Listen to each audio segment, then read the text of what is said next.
The sound of silverware clinking against fine china filled the dining room of Le Sereno, one of Chicago's most exclusive restaurants. Crystal chandeliers cast warm amber light across white tablecloths, and soft piano music drifted through the air like a forgotten promise. I sat across from Darren, my hands folded tightly in my lap, trying to make myself as small as possible. This was a mistake.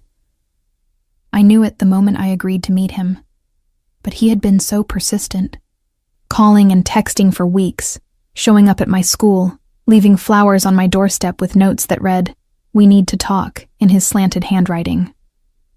"You look beautiful tonight, Elena," Darren said, his voice smooth as honey to anyone listening nearby. But I heard the edge beneath it, sharp as broken glass. His smile didn't reach his eyes. It never did. "I've missed you so much. Don't you miss what we had?" I wanted to tell him no. I wanted to stand up and walk away, but my body remembered things my mind tried to forget. The bruises hidden under long sleeves, the late nights crying in the bathroom, the apologies that came with flowers and promises he never kept. Instead, I nodded slightly, my throat too tight to speak. "That's my girl," he murmured, leaning forward. To anyone watching, we looked like a couple rekindling their romance. No one could see his hand gripping my wrist under the table, his fingers pressing into the tender skin where old bruises had finally faded. "You know, I've been thinking about tonight, about what happens when we leave here." My pulse quickened. I knew that tone. It meant he was angry, that he'd been building up to something all evening. The pleasant facade he wore for the other diners was just that, a mask he'd perfected over the years we were together.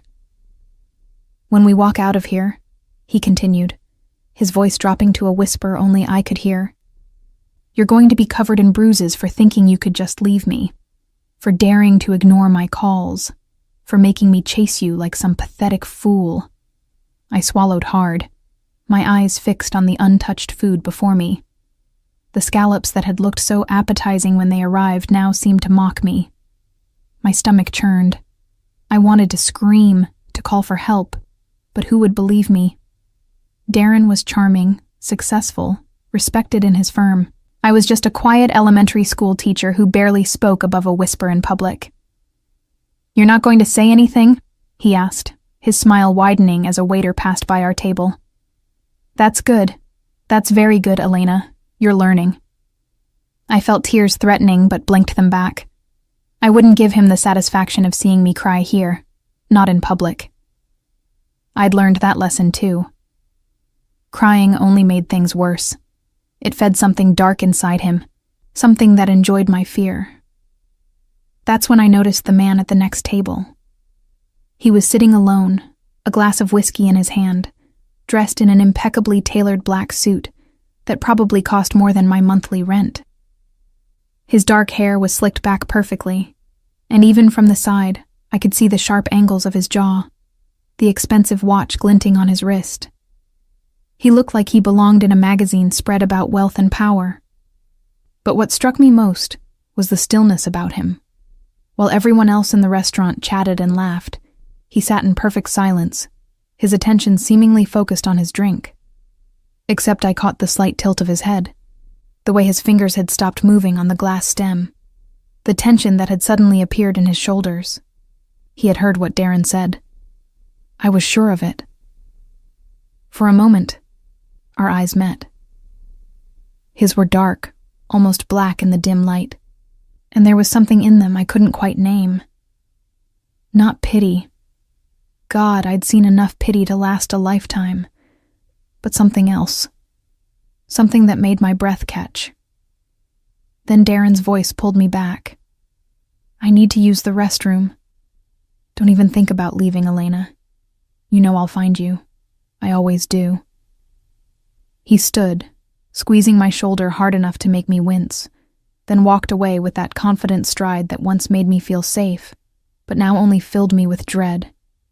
I watched him disappear around the corner, and for a few precious seconds, I could breathe. That's when the man from the next table moved. He didn't rush. There was no urgency in his movements, just a deliberate grace that commanded attention without demanding it. He stood, and I realized he was tall, powerfully built beneath that expensive suit. He walked the few steps to my table and stood there, looking down at me with those intense dark eyes. "Forgive the intrusion," he said, his voice low and controlled, with just a hint of an accent I couldn't quite place. Italian, maybe. "But I couldn't help overhearing your companion. Are you here by choice?" I opened my mouth, but no words came. Who was this man? What did he want? Was this some kind of trick? He seemed to understand my hesitation. "My name is Adrian Moretti. I own several establishments in this city, and I make it a point to know when someone is being threatened in one of my restaurants." He paused, his eyes scanning my face. "I heard what he said to you, every word." My heart hammered in my chest. I don't. "You don't have to explain anything to me," Adrian said quietly. "I'm simply asking if you want to leave here safely, that's all. Just say yes or no." Something in his tone, in the way he asked without demanding, made me believe him. In all the months with Darren, no one had ever asked me what I wanted. They'd told me I should leave, that I deserved better, but no one had actually offered to help me do it. Not like this. "Yes," I whispered. "Please." Adrian nodded once, as if that settled everything. He pulled out his phone and typed something quickly, then slipped it back into his pocket. "2 of my men are at the entrance. When your ex returns, they'll prevent him from approaching you. You'll walk out with me. Do you have somewhere safe to go tonight?" My apartment. He knows where you live." It wasn't a question. "You'll stay somewhere else tonight. I'll arrange it." Before I could respond, Darren returned. The moment he saw Adrian standing by our table, his expression shifted. The mask slipped, revealing the anger beneath. "Who the hell are you?" Darren demanded, his voice rising slightly. Adrian turned to face him, and I watched something incredible happen. Darren, who had terrorized me for so long, actually took a step back. There was something in Adrian's posture, in the way he looked at Darren, that radiated danger more effectively than any threat could. "I'm the man who heard every word you said to this woman," Adrian replied calmly. "I know your name is Darren Mitchell. You work at Hammond & Associates law firm. You drive a silver Audi, license plate KLM 4892. You live at 2847 North Sheffield Avenue, apartment 6B. Your mother's name is Patricia, and she lives in Naperville. Should I continue?" Darren's face went pale. "How do you—" "It doesn't matter how I know," Adrian cut him off. "What matters is that you're going to walk out of this restaurant right now and never contact Elena again. Not a call, not a text, not a surprise visit. Nothing. Do you understand? You can't just—" 2 large men in black suits appeared at Darren's sides. They didn't touch him, didn't say anything, just stood there with the kind of presence that made their purpose clear. "I think you should leave," one of them said quietly. I watched Darren's eyes dart between the men, then to Adrian, then finally to me. For a moment, I saw something I'd never seen before in his expression. Fear. Real fear. "This isn't over," he muttered, but his voice lacked conviction. "Oh, but it is," Adrian replied. "Gentlemen, escort Mr. Mitchell out. Make sure he understands the importance of keeping his distance." The 2 men walked Darren toward the exit. He went without resistance, throwing one last look over his shoulder at me. But this time, there was no threat in it. Only confusion, and something that looked almost like defeat. I sat there, shaking, unable to process what had just happened. In the span of minutes, everything had changed. The man who had controlled my life through fear had been reduced to nothing by someone who barely raised his voice. Adrian sat down in Darren's vacated chair, maintaining a respectful distance. "Are you all right?" I don't understand," I stammered. "Why did you help me? You don't even know me." His expression softened slightly. "I don't need to know you to know that what I heard was wrong. No one deserves to be threatened like that, especially not in my restaurant." "Your restaurant? You said you owned several establishments, but—" "Le Sereno is one of them," he confirmed. "But that's not important right now. What's important is making sure you're safe. Do you have family you can call? Friends?" I shook my head. Darren had isolated me so effectively over the past 2 years that my support system had dwindled to almost nothing. No. There's no one." Adrian studied me for a moment, and I had the unsettling feeling that he could see straight through me, understanding more than I'd said aloud. "Then we'll find you somewhere safe for tonight. Tomorrow we'll figure out the rest. I can't afford—" "You're not paying for anything," he said firmly. "Consider it a service Le Sereno provides to its guests. Now, shall we?" He stood and offered his hand. I hesitated, looking at it. This was crazy. I didn't know this man. For all I knew, I was trading one dangerous situation for another. But something in my gut told me to trust him. Maybe it was desperation, or maybe it was the genuine concern I saw in his eyes, so different from the cold calculation I'd grown used to seeing in Darren's. I took his hand and stood. His grip was firm but gentle, and when he led me toward the exit, I felt something I hadn't experienced in years. Hope. It was fragile and uncertain, like the first green shoot pushing through winter soil, but it was there. As we walked past the other diners, still enjoying their meals and oblivious to the drama that had unfolded, I realized that my life had just shifted on its axis. I didn't know if it was for better or worse yet, but one thing was certain. Nothing would ever be the same again. Adrian Moretti had walked into my nightmare and offered me a way out. Now I just had to be brave enough to take it. The car that waited outside Le Sereno was nothing like I expected. I'd imagined something flashy, maybe a sports car or one of those ostentatious limousines that screamed money. Instead, it was a sleek black sedan with tinted windows, elegant but understated. The driver, another man in a dark suit, opened the back door without a word, his expression professionally neutral. Adrian gestured for me to enter first. I slid across the leather seat, my hands still trembling slightly. He followed, maintaining that careful distance between us, as if he understood that I needed space to process everything that had just happened.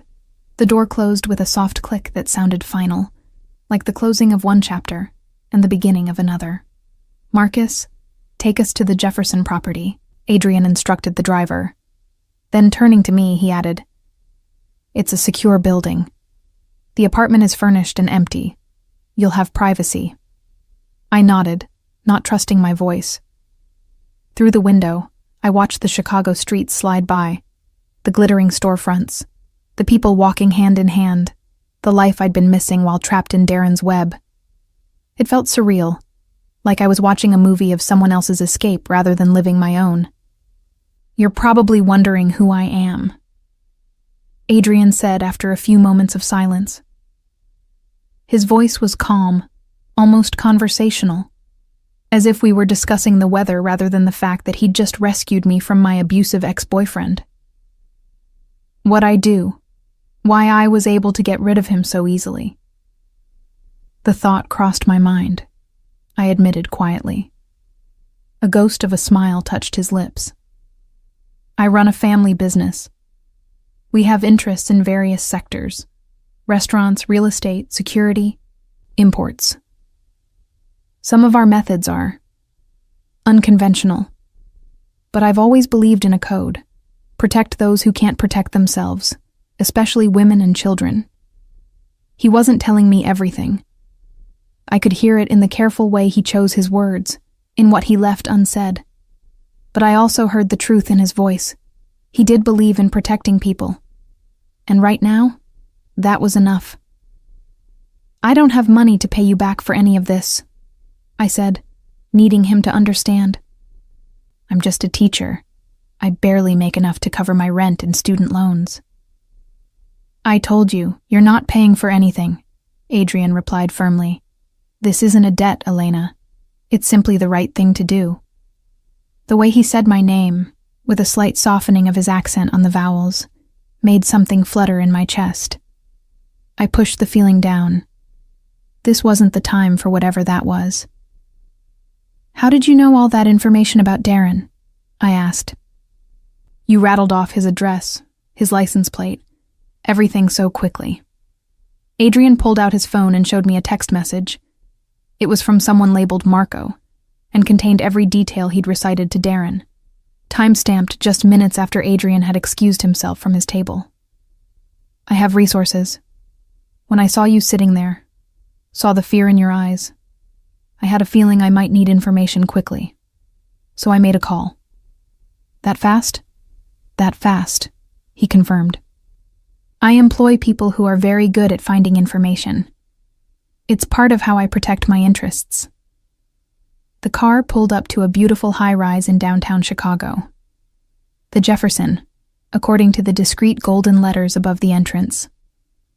The building was all glass and modern architecture, the kind of place I'd never imagined stepping foot in, let alone staying. Marcus opened the door, and Adrian exited first, then offered his hand to help me out. I took it, still feeling like I was in some kind of dream. We walked through automatic doors into a lobby that looked like it belonged in a luxury hotel. Marble floors, contemporary art on the walls, a massive floral arrangement on a center table that probably cost more than my monthly salary. The night concierge looked up from his desk, his eyes widening slightly when he saw Adrian. "Mr. Moretti, good evening." "David, the penthouse apartment is prepared?" "Yes, sir. I'll have the keys brought right up." We took the elevator to the 23rd floor in silence. I caught our reflection in the mirrored walls. Adrian, composed and powerful in his tailored suit, and me, looking small and disheveled beside him despite my best dress. We were from completely different worlds, yet here we were, riding up to an apartment he owned because he'd decided to save me. The apartment was breathtaking. Floor-to-ceiling windows overlooked the city lights, the Chicago River a dark ribbon below. The furniture was modern and comfortable, all clean lines and neutral colors. A full kitchen, a spacious living room, and through an open door, I could see a bedroom with a massive bed covered in white linens. "The refrigerator is stocked with basics," Adrian said, walking to the kitchen and opening it to show me. "If you need anything else, there's a phone by the bed. Dial 0 and ask for anything you want. Food, supplies, whatever you need. It will be delivered." I stood in the middle of the living room, feeling overwhelmed. "This is too much. I can't." "You can and you will," he interrupted gently. "At least for tonight. Tomorrow we'll figure out a more permanent solution." "I have to work tomorrow. I teach 2nd grade. The kids." "What time do you need to be there?" 8 o'clock. Adrian nodded. "Marcus will drive you. Just call down when you're ready to leave. And Elena?" He waited until I met his eyes. "If you're worried about Darren showing up at your school, don't be. I'll make sure someone is watching. Discreetly. You won't even know they're there. But they will be."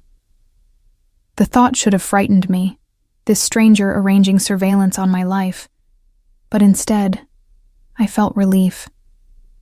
For the first time in months, I might actually sleep through the night without jumping at every sound. "Why are you doing all this?" I asked again. "Please, I need to understand." Adrian was quiet for a moment, his dark eyes distant, as if remembering something painful. "When I was young, my mother was in a situation similar to yours. My father, before he became the man who raised me, was not a good person. He hurt her, controlled her. She had nowhere to go, no one to help her." He paused, his jaw tightening. By the time someone finally intervened, she'd already endured years of suffering. I swore then that if I ever had the power to stop something like that, I would. So when I heard what that man said to you, when I saw the fear in your eyes, he shook his head. I couldn't look away. My throat tightened with unexpected emotion. I'm sorry about your mother.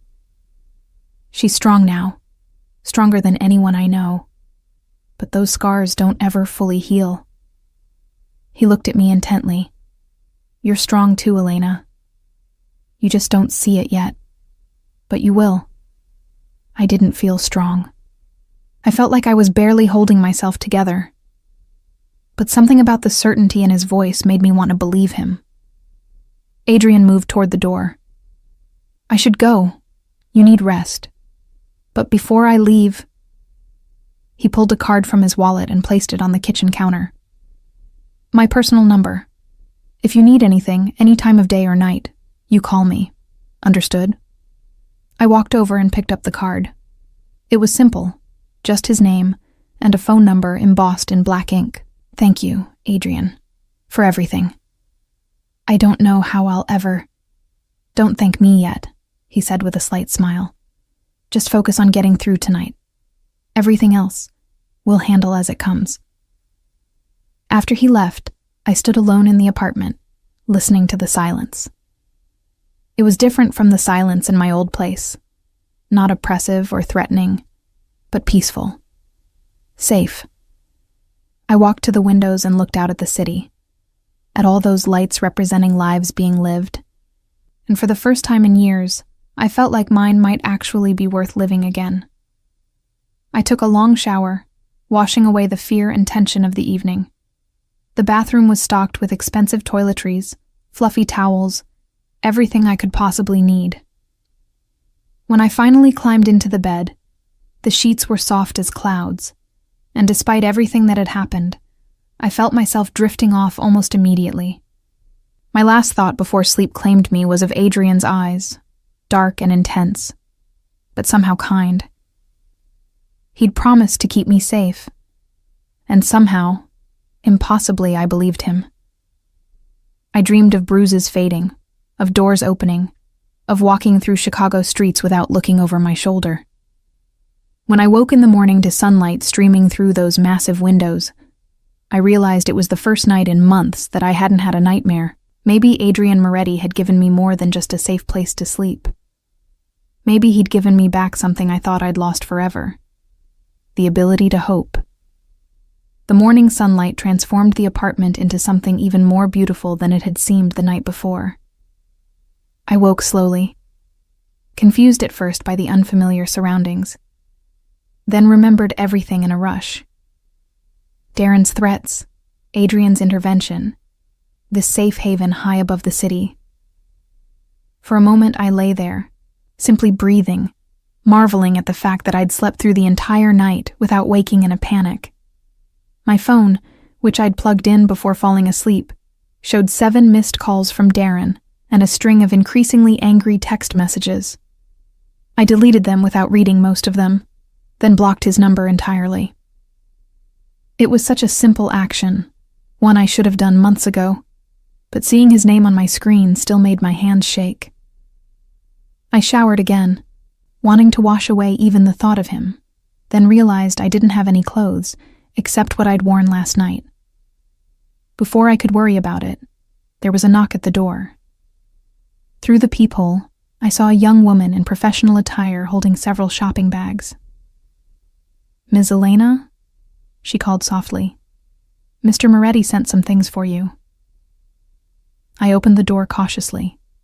The woman smiled warmly and brought the bags inside, setting them on the living room couch. "I'm Sarah, Mr. Moretti's personal assistant. He thought you might need some clothes and essentials.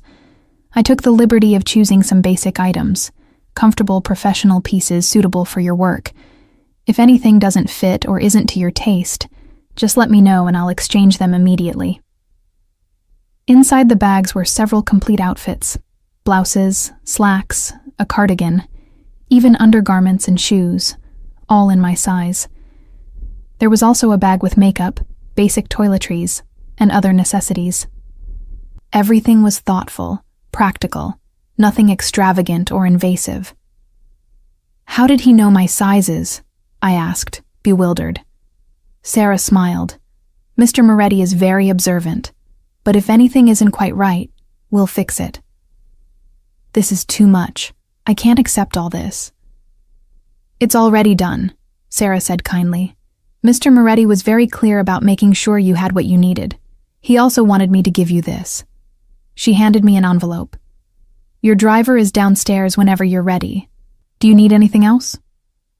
I shook my head, still overwhelmed. After Sarah left, I opened the envelope. Inside was a note in strong masculine handwriting. "Focus on your students today. Everything else is taken care of. A.M." I got dressed in one of the outfits, gray slacks and a soft blue blouse that actually fit perfectly. Looking at myself in the mirror, I barely recognized the woman staring back. She looked calm, put together, like someone who had her life under control. It was a strange feeling. Marcus was indeed waiting downstairs. The drive to Horace Mann Elementary School, where I taught, was quiet and efficient. As we pulled up to the front entrance, Marcus turned to me. "I'll be parked across the street. If you need anything, you have Mr. Moretti's number, but I'll also be right here." "This really isn't necessary," I protested weakly.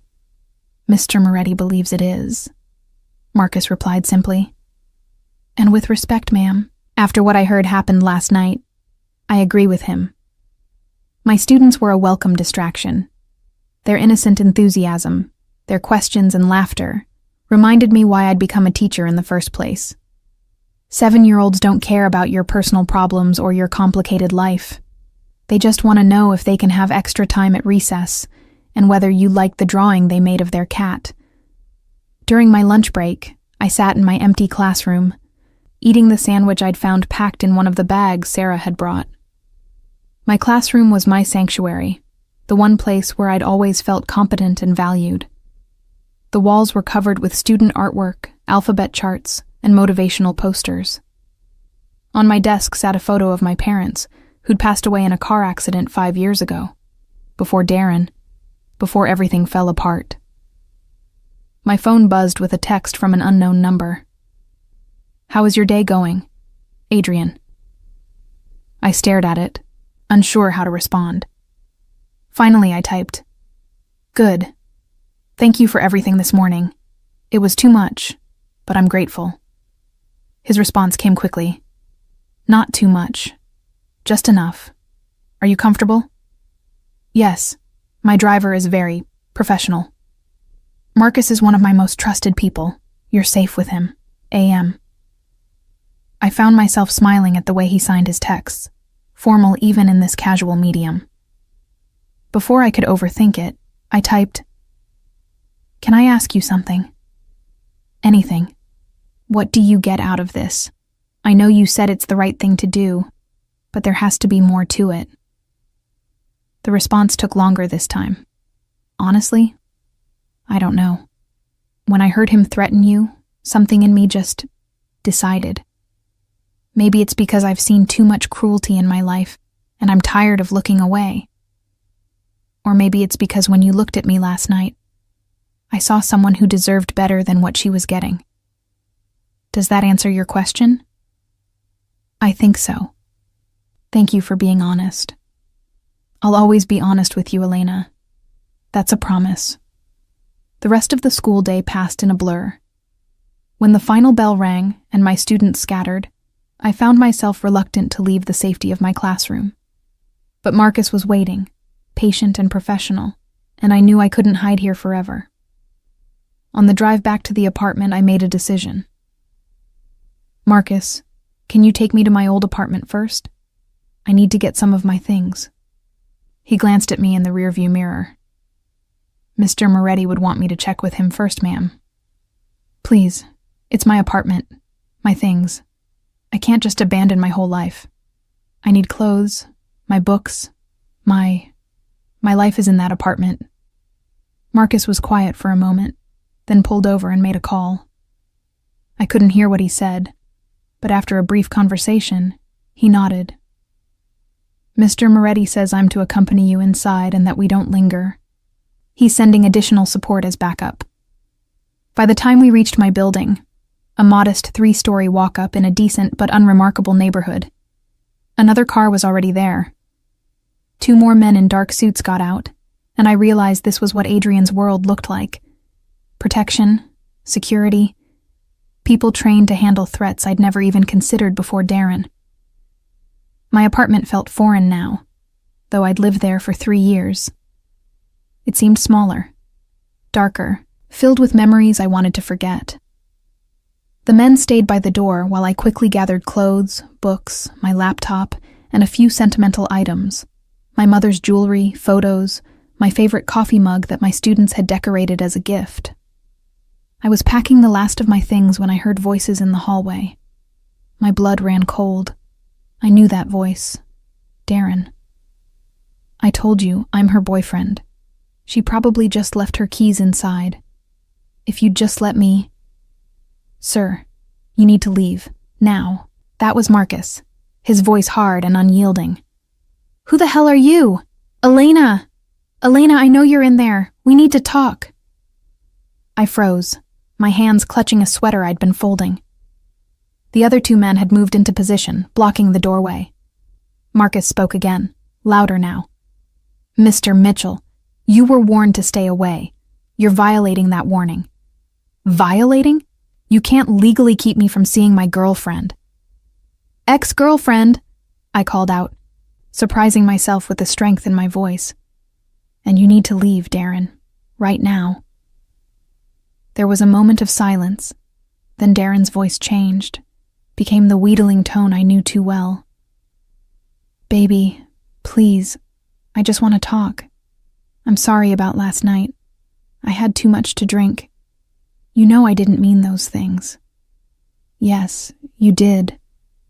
I walked to the doorway, standing behind Marcus but visible. You meant every word. And I'm done, Darren. We're done. Don't call me, don't text me. Don't come to my school or my home. If you do, I'll get a restraining order. His expression darkened. You think you can just walk away? You think some hired muscle is going to protect you forever? I know people too, Elena. I'm a lawyer. I can make your life hell. Actually, a new voice said from down the hallway, I think you'll find that's not possible.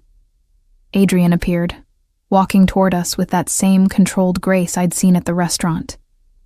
He was dressed more casually today, dark jeans and a black button-down, but he still carried that aura of authority.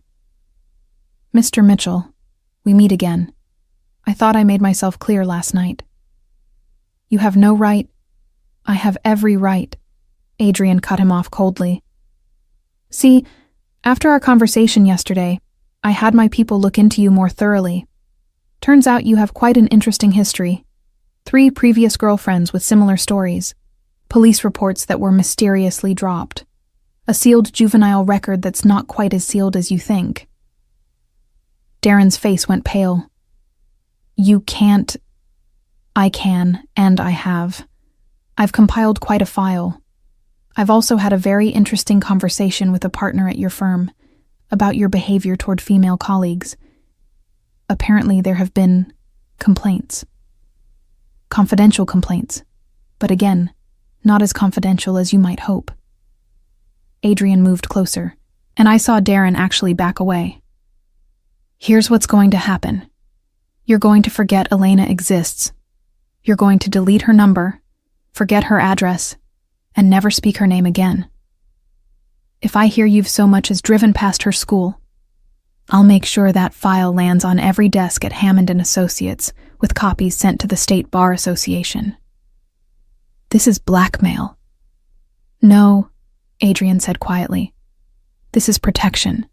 There's a difference. Now leave. My patience is not infinite. The 2 men moved forward, and Darren finally seemed to understand that he was outmatched. He looked at me one last time, and I saw something in his expression that chilled me. Not love, not even anger, but a cold possessiveness, like I was a toy someone had taken from him. This isn't over, he muttered. Yes, Adrian said, his voice like ice. It is. After Darren left, escorted down the stairs by the two men, I realized I was shaking. Marcus had already gone back to checking my apartment. Adrian approached slowly, carefully, reading my body language. Are you all right? He asked. I don't know, I admitted. I was so scared when I heard his voice. But you spoke up. You told him you were done. That took courage. It took knowing you were nearby, I corrected. I wouldn't have had the strength otherwise. You have more strength than you think.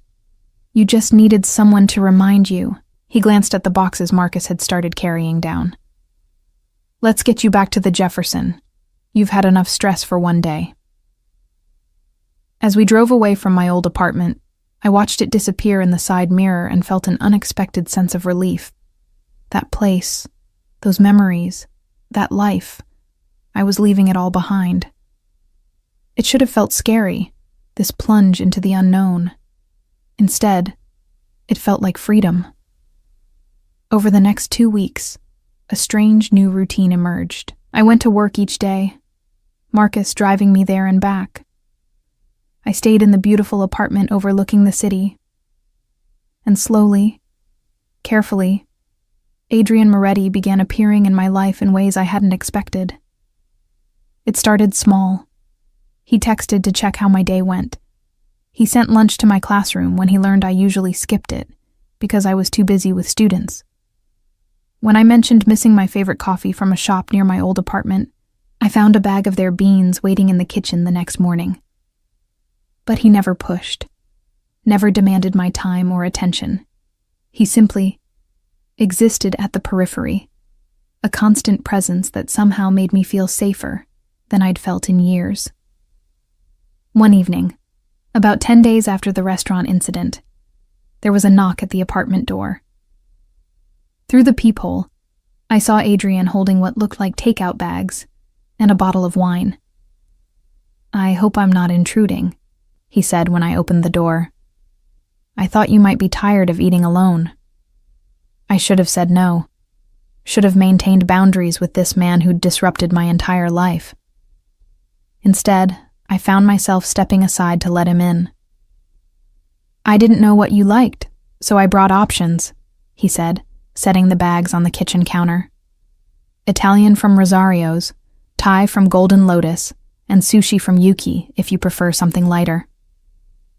You brought enough food for 10 people, I observed, unable to hide my smile. I wanted to make sure you had choices. You've had so little choice lately. He said it casually, but I heard the weight behind the words. He understood more than I'd realized. We ended up eating the Thai food, pad Thai and green curry that tasted like heaven, sitting at the dining table with the city lights twinkling below us. Adrian asked about my students, and I found myself telling stories I hadn't shared with anyone in months. About Emma, who couldn't sit still, but had the kindest heart.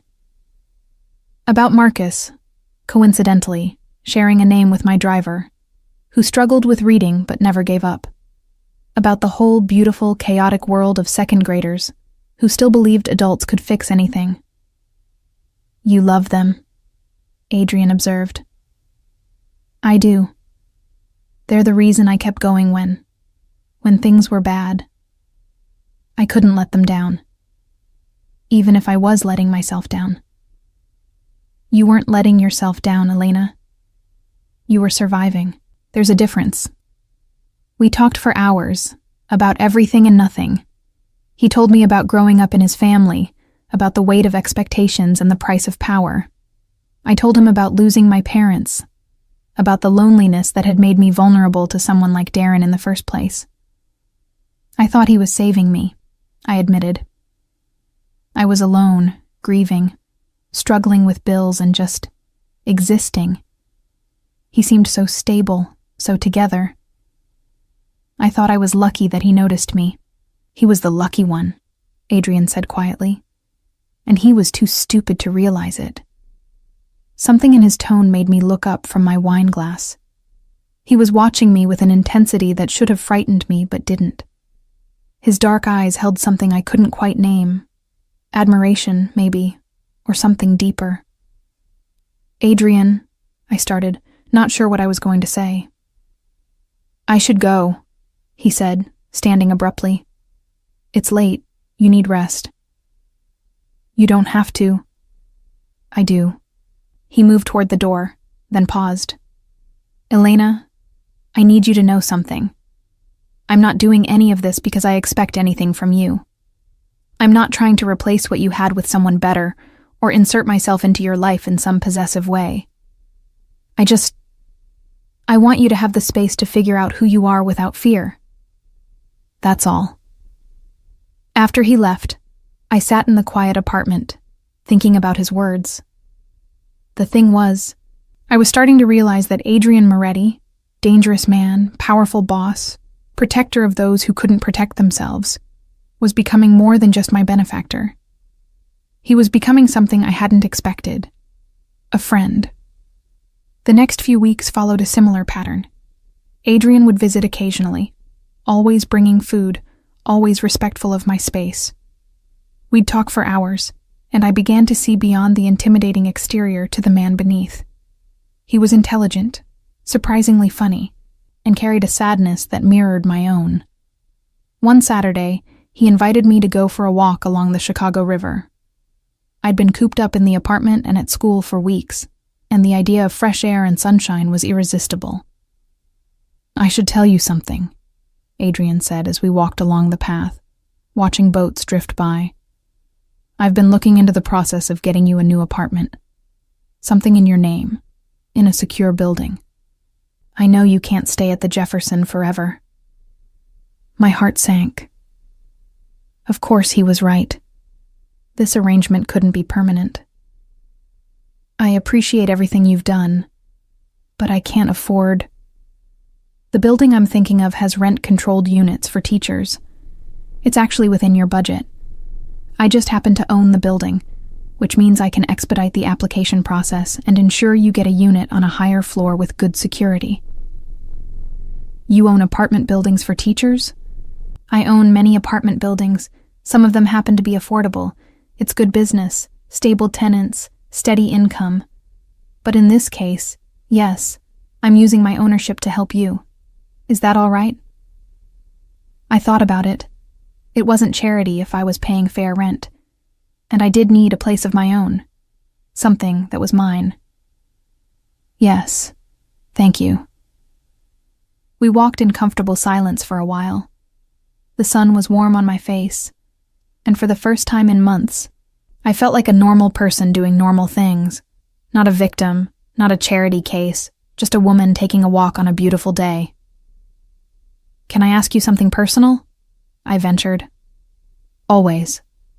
"Are you married? Do you have someone?" Adrian was quiet for a moment. "I was married once, a long time ago. It didn't work out. She wanted a different life than the one I could give her. No children, no current romantic entanglements. My work doesn't leave much room for relationships." "That sounds lonely." "It is," he admitted, "but it's safer for everyone involved." I understood what he meant. A man in his position, with his resources and his enemies, because I knew now that he must have enemies, couldn't afford normal relationships. The people close to him would always be in danger. "What about you?" he asked. "Before Darren, was there anyone?"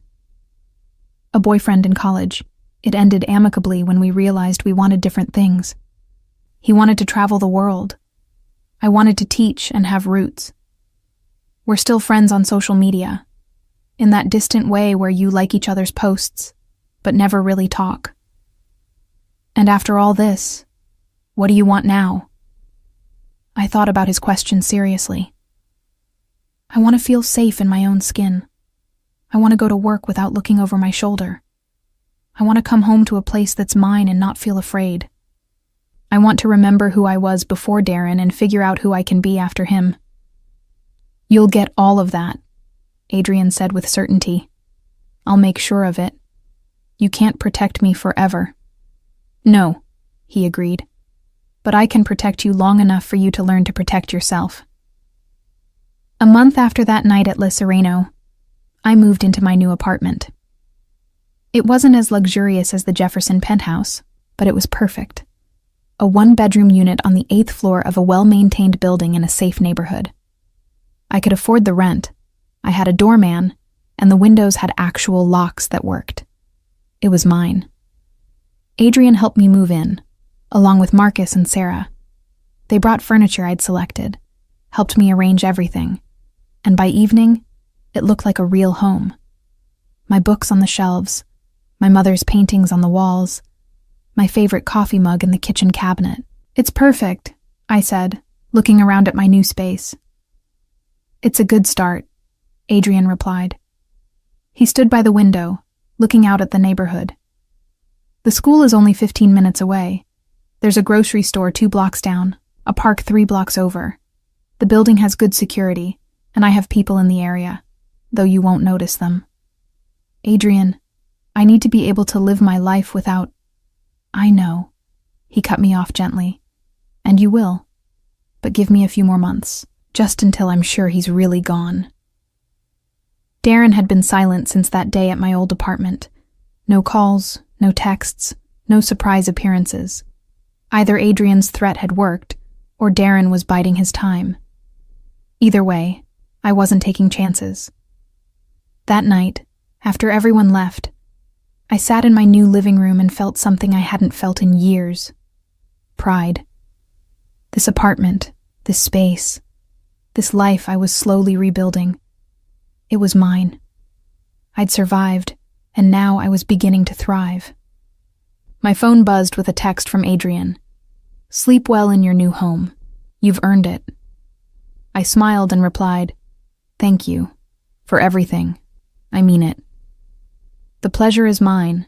Seeing you smile today, it was worth every effort.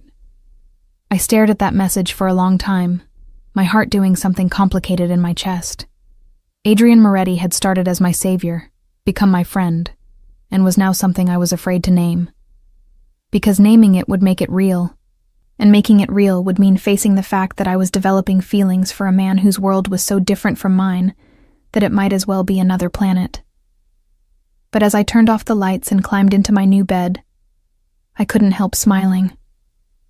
Whatever this was between us, whatever it was becoming, it felt right. For the first time since my parents died, I felt like I wasn't facing life alone. And that, I realized, was a gift more precious than any penthouse apartment or security detail. Adrian Moretti had given me back something I thought I'd lost forever, the ability to trust again. Spring arrived in Chicago with its usual dramatic flair. One day gray and cold, the next suddenly green and alive. It had been 3 months since that night at Le Sereno, and my life had transformed in ways I was still struggling to comprehend. I woke up each morning in my apartment without fear.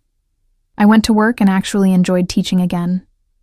I'd even started seeing a therapist, something Adrian had quietly arranged through his insurance connections, though I paid for it myself because I needed that independence. But the biggest change was Adrian himself. What had started as occasional check-ins had evolved into a genuine friendship, and if I was being honest with myself, something more. He came by my apartment once or twice a week, always calling first, always bringing something, coffee, dinner, books he thought I'd enjoy. We'd talk for hours, about everything from philosophy to the absurdities of second graders, to his complicated relationship with his family's business. I'm trying to shift things, he told me one evening, as we sat on my small balcony, watching the sunset paint the sky in shades of orange and pink. Move more of our operations into legitimate businesses, real estate, restaurants, import and export that doesn't involve anything questionable. But it's slow. There are expectations, traditions, people who resist change. It sounds exhausting, I observed. It is, but it's necessary. I don't want to be the man my grandfather was, or even the man my father was. I want to build something that doesn't require looking over my shoulder constantly. Is that possible? In your world? He smiled, but it was tinged with sadness.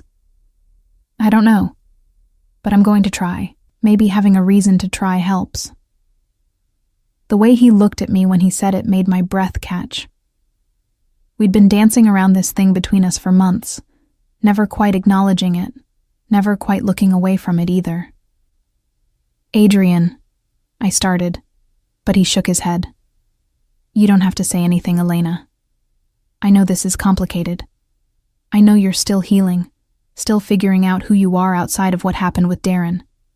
I don't want to rush you or push you into something you're not ready for. But what if... I hesitated, gathering my courage. What if I think I might be ready? Not for anything serious or fast, but just... ready to see where this goes? His expression transformed. Hope, joy, and something deeper flickered across his face. Then we take it slow. We keep doing exactly what we're doing. We see each other, we talk, we let this develop naturally. No pressure, no expectations. Just us. Just us, I echoed, and for the first time in my adult life, that phrase didn't feel suffocating. It felt like freedom. Our relationship evolved so gradually that I couldn't pinpoint exactly when friendship shifted into something more. There was the first time he held my hand while we walked through Grant Park, his fingers warm and strong around mine. The evening he stayed late, and we fell asleep on my couch watching a movie, waking up tangled together in a way that felt both natural and profound. The morning I woke to find a text from him that simply said, "Thinking of you," and realized I'd been thinking of him too, had been thinking of him for weeks. But we kept our promise to go slow. No rushing into anything physical beyond hand-holding and the occasional embrace. We were building something different, something based on trust and genuine connection rather than need or desperation. It was terrifying and exhilarating in equal measure. My students noticed the change in me. "Ms. Elena, you smile more now," little Emma announced one day during reading time. "You look happy."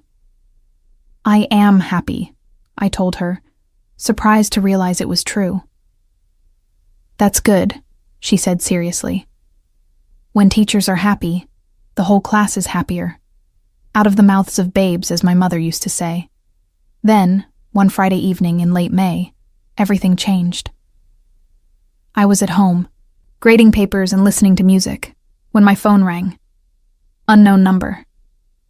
I almost didn't answer, but something made me pick up. "Elena." It was Adrian, and his voice was wrong, tight, controlled, dangerous. "Are you at home?" "Yes, I'm fine. What's wrong?" "I need you to listen carefully. Marcus is on his way to you right now. When he arrives, you're going to go with him. Don't pack anything, don't ask questions, just go." My heart hammered. "Adrian, you're scaring me." "I know, and I'm sorry. But Darren's been arrested. He attacked another woman, a colleague from his firm. She's in the hospital, and when the police searched his apartment, they found photos of you, printouts of your schedule, plans." His voice hardened. "He wasn't done, Elena. He was waiting, planning. The police want to question you as part of their investigation, and I want you somewhere safe before that happens." I felt sick. All these months of peace, and Darren had been out there, stalking me, planning something. Oh God. "You're safe. You've been safe because we've been watching, because I made sure of it. But now it's official. Now the police are involved, and it's going to get complicated. I need you somewhere he can't find you, somewhere the press can't find you if this becomes public." "Where?" "I have a house upstate. Secure, private. You'll stay there until we know it's safe. A few days, maybe a week. Can you do that?" I looked around my apartment, the home I'd built, the life I'd reclaimed. The thought of leaving it, even temporarily, made me want to cry.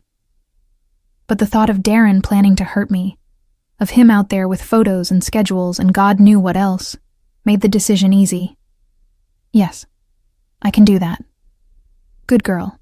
Marcus will be there in 10 minutes. Elena? His voice softened.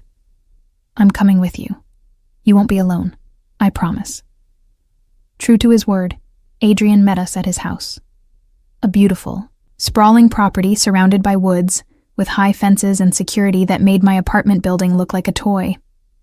It was private, isolated, and under any other circumstances, would have been peaceful. That first night, I couldn't stop shaking. The reality of what could have happened, what Darren had been planning, crashed over me in waves. Adrian found me on the back deck, staring into the darkness, tears streaming down my face. Hey, he said softly, sitting beside me. Talk to me. I thought I was free. I thought it was over. But all this time he was out there, watching me, planning to. I couldn't finish the sentence. But he didn't. He won't. He's going to prison, Elena. The woman he attacked, she survived, she's pressing charges, and with the evidence they found, he's done. His legal career is over. His freedom is over. You won. Do you understand? You survived, and now you're free. Actually, truly free. I turned to him, and in the moonlight, I could see the intensity in his eyes. This man, this complicated, dangerous, unexpectedly gentle man, had saved me. Not just that night in the restaurant, but in all the days since. He'd given me space to heal, time to find myself, protection when I needed it, and friendship when I craved it. I don't know how to thank you, I whispered. You don't thank someone for caring about them, Adrian replied. That's not how this works. How does it work? He reached up and gently wiped away my tears. You care back, and you let yourself be happy. That's all I want, Elena. Your happiness. With or without me, though I'll be honest, I'm hoping for the with option. I laughed, despite everything, despite the fear and trauma and uncertainty. I want the with option too. Yeah? The hope in his voice was heartbreaking. Yeah. I took his hand, lacing our fingers together. You saved me, Adrian. Not just from Darren, but from myself. You showed me that I deserved better, that I could have better. You never pushed, never demanded, never made me feel like I owed you anything. Do you know how rare that is? You don't owe me anything now either, he said firmly. I need you to know that. If we do this, if we try this thing between us, it's because we both want it. Not because of gratitude or obligation, but because we choose each other. Can you do that? Can you separate what I did for you from who I am to you? I thought about his question seriously. Could I? Was what I felt for Adrian genuine?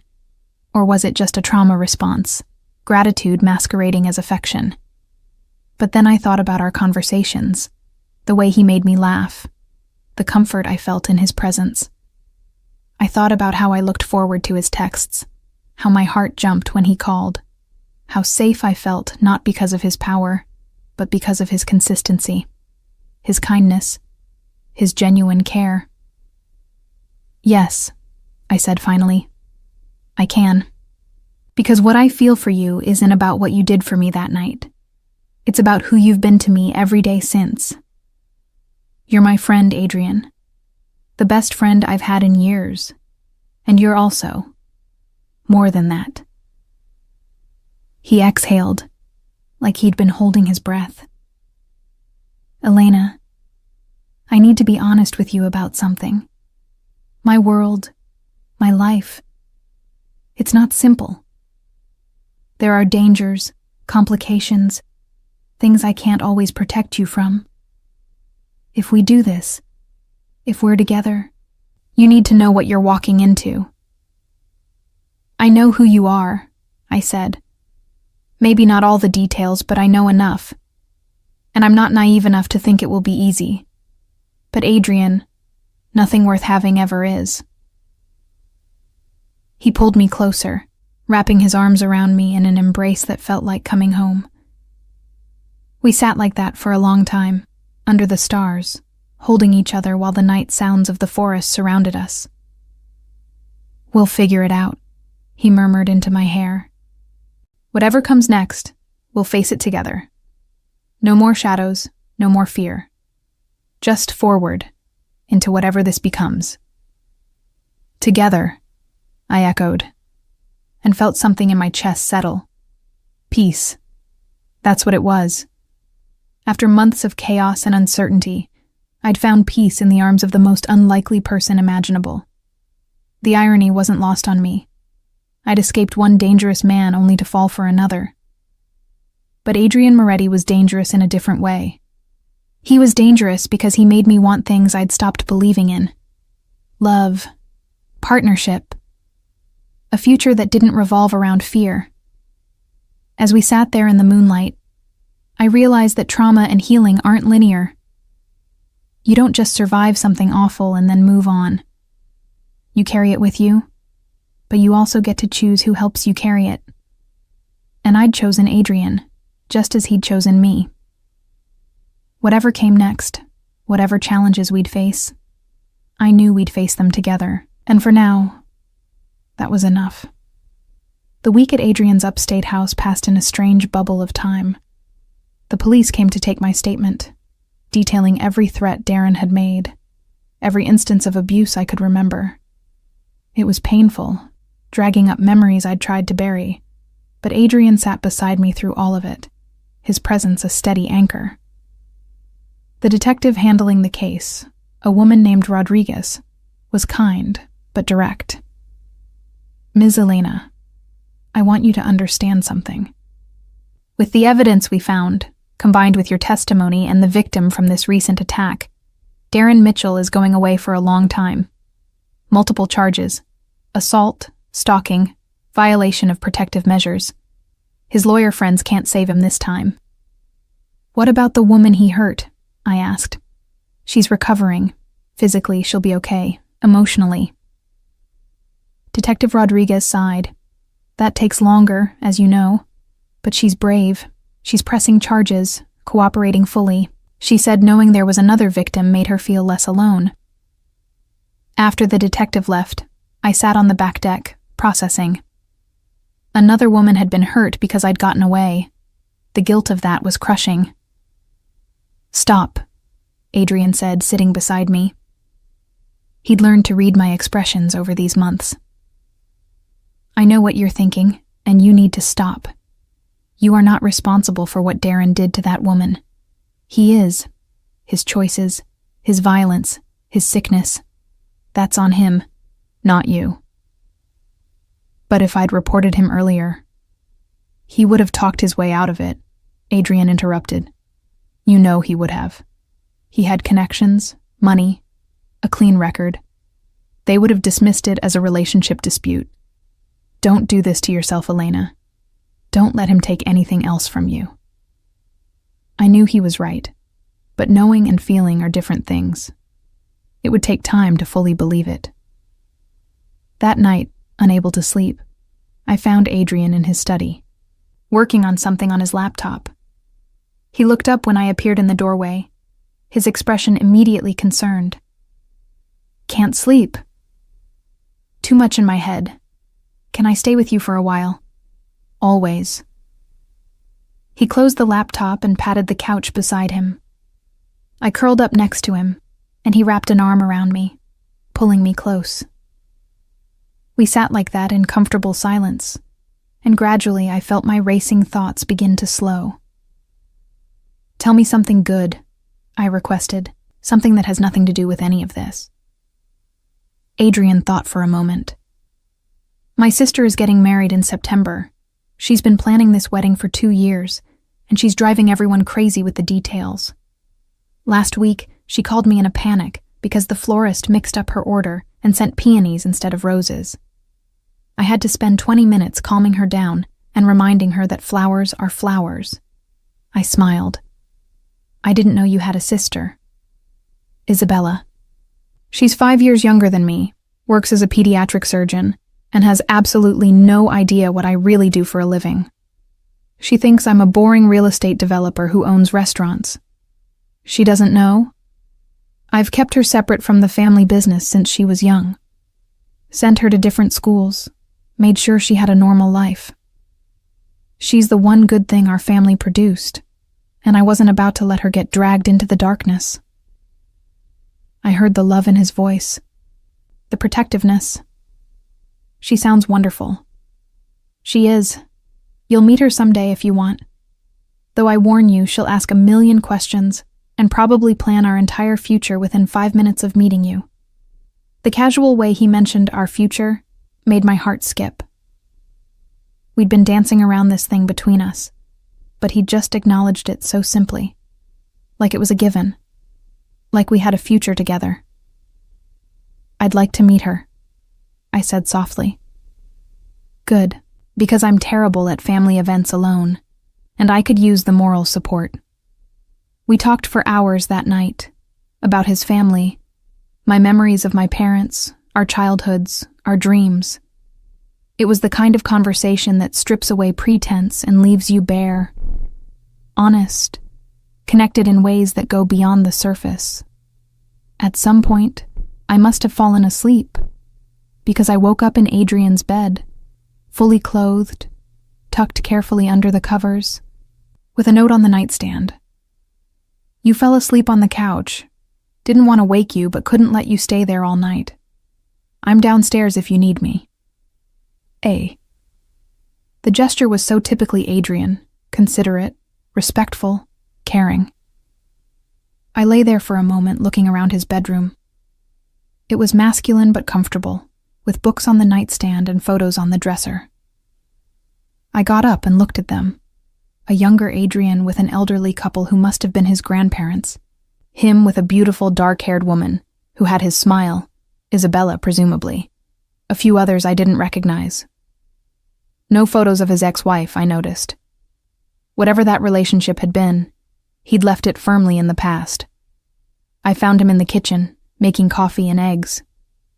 "Good morning," he said, smiling when he saw me. "I hope you don't mind that I moved you.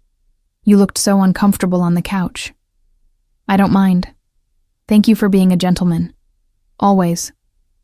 He poured me coffee, remembered without asking that I took it with cream and 1 sugar. "Detective Rodriguez called this morning. They formally charged Darren. His bail hearing is this afternoon, but she doesn't think he'll get bail given the severity of the charges and the flight risk." Relief washed over me. "So it's really over?" "It's really over. You can go home, back to your life, back to your students. He can't touch you anymore. Home, my apartment, my classroom, my routine. I'd been here less than a week, but somehow it felt like longer. This place, with Adrian, had become its own kind of sanctuary. "When will you go back to the city?" I asked. "Whenever you're ready. I've been working remotely, so there's no rush. Unless you need space? Need to process all of this alone?" Did I? A week ago, I would have said yes.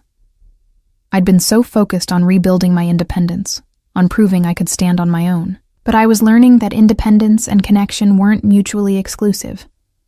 I could be strong and still want someone beside me. I could stand on my own and still choose to lean on someone when I needed to. "I don't need space," I said. "But I think I'm ready to go home. Back to normal life, whatever that looks like now." We drove back to Chicago that afternoon, the city skyline appearing on the horizon like an old friend.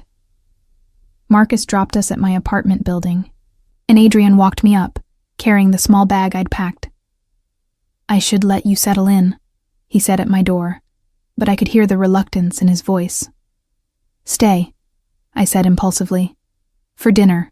We can order in, watch a movie, just be normal for an evening." His smile was worth the risk of asking.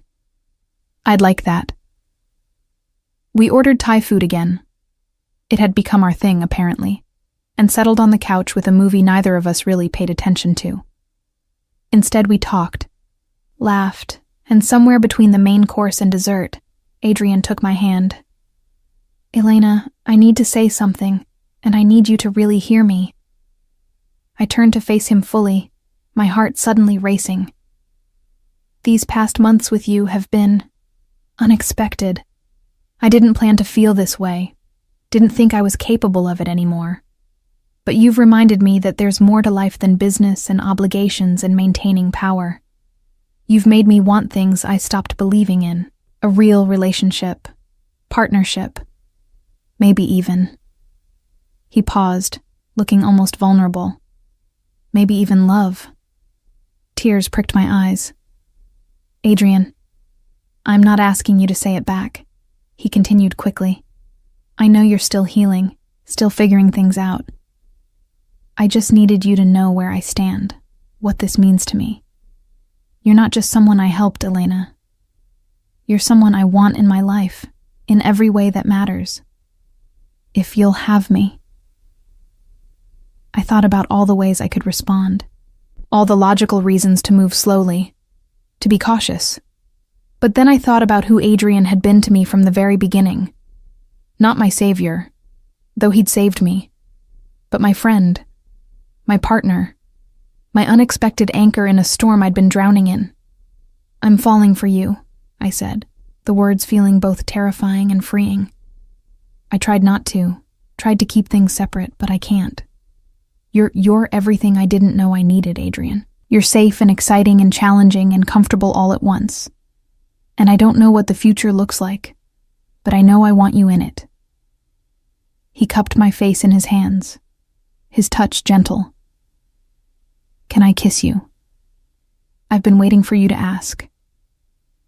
The kiss was soft, careful, full of promise rather than demand. It tasted like possibility, like second chances, like everything that had gone wrong somehow leading to this one perfect moment. When we pulled apart, we were both smiling. Well, Adrian said, his voice slightly breathless. That was worth the wait. I laughed, feeling lighter than I had in years. What happens now? Now we figure it out together. No rushing, no pressure. We date like normal people, or as normal as we can be, given who I am. We see where this goes. And whenever you need space or time or just to slow down, you tell me. Deal? Deal. He stayed that night, sleeping on my couch despite my half-hearted protests that he could take the bed. But when I woke in the middle of the night from a nightmare, Darren, his threats, the fear, Adrian was there within seconds, holding me until the shaking stopped. I've got you, he murmured. You're safe. He can't hurt you anymore. And for the first time, I truly believed it. The months that followed weren't always easy. I had moments of panic, times when intimacy felt frightening, days when the trauma resurfaced and threatened to pull me under. But Adrian was patient, never pushing, always there when I needed him and giving me space when I didn't. We built something real, something based on trust and genuine affection rather than need or crisis. He met my colleagues at a school fundraiser and charmed them all. I met Isabella, who indeed asked a million questions and started planning our wedding before our entrees arrived at dinner. We navigated the complexities of his world, the family obligations, the business decisions, the occasional reminder that Adrian Moretti was not just the man who brought me coffee and made me laugh, but someone powerful and in certain circles feared. But he was also the man who showed up to my classroom's holiday party dressed as Santa Claus because I mentioned we couldn't find anyone. The man who learned to make my favorite pasta dish from scratch because he knew I missed my mother's cooking. The man who, on the anniversary of that night at Le Sereno, took me back to the restaurant and proposed at the same table where we'd first met. I know it hasn't been that long, he said, the ring box open in his hand. And I know you might want more time. But Elena, I've never been more certain of anything in my life. You're it for me. The person who made me believe in goodness again, who reminded me that power without compassion is worthless. I love you. Will you marry me? Through happy tears, I said yes. Not because he'd saved me from Darren, though he had. Not because I felt obligated or grateful, though I was both, but because Adrian Moretti had become my partner, my best friend, my unexpected love story in the middle of what should have been my darkest chapter. Darren Mitchell was sentenced to 12 years in prison. The trial was difficult. I had to testify, had to relive everything.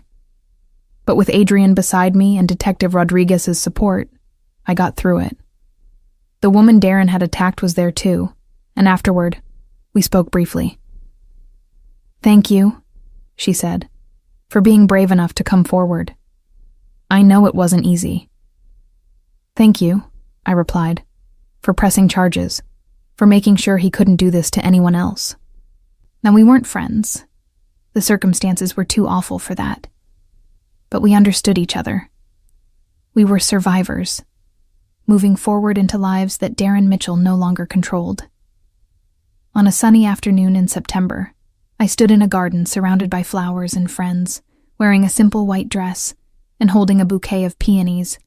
Isabella's flower mix-up had actually been perfect. Adrian stood at the end of the aisle in a black suit, looking at me like I was the only person in the world.